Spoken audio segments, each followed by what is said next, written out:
Hello, Peter. How are you? Very well, thank you.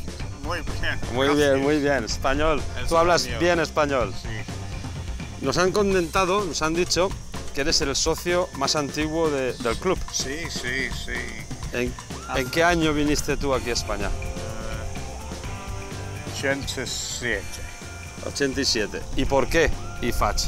Porque mujer y yo conducía en hotel en Benidorm y conducía una propaganda club de golf y comprar una casa en esta urbanización. O sea, que tú compraste la casa sí. Porque había un campo de golf. Sí, sí.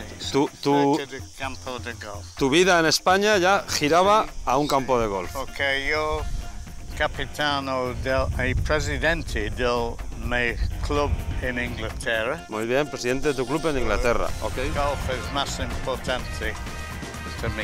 Muy bien. Para ti lo más importante es el golf. Sí, sí. ¿Y por esto juegas todavía al golf con 88 años? Yo, sí. 88. 88. Sí. ¿Y vienes a jugar un día a la semana o...?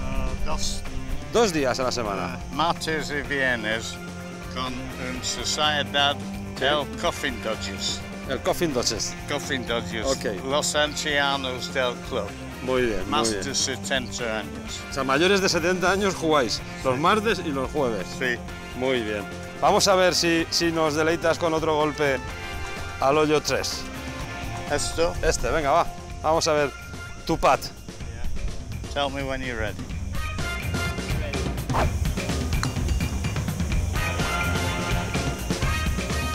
Peter, ¿qué te parece el club IFACH para tu juego?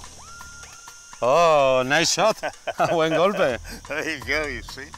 ¿Qué tal el club para ti? ¿Es difícil el campo? Es difícil. ¿Difícil? Muy... En 20 años, sí. Yo jugué a mi handicap, sí. Posible 10 tiempos. 10 tiempos. Para tu handicap. Sí. Y ahora ya sí. Más tranquilo. Sí, sí. Ahora soy 24 sí. De handicap. Puntos, sí. 24. ¿Y fuiste handicap 10? Sí. Ah, muy bien, muy bien. Las calles están muy bien, los greens están bien. Sí. Nos invitas a jugar entonces, ¿tú sí. Crees que es un campo para divertirse? Absolutamente. Perfecto. Pues ahora si quieres nos vamos a tomar un café. Sí. ¿Ok? Okay. Thank you, Peter. Thank you.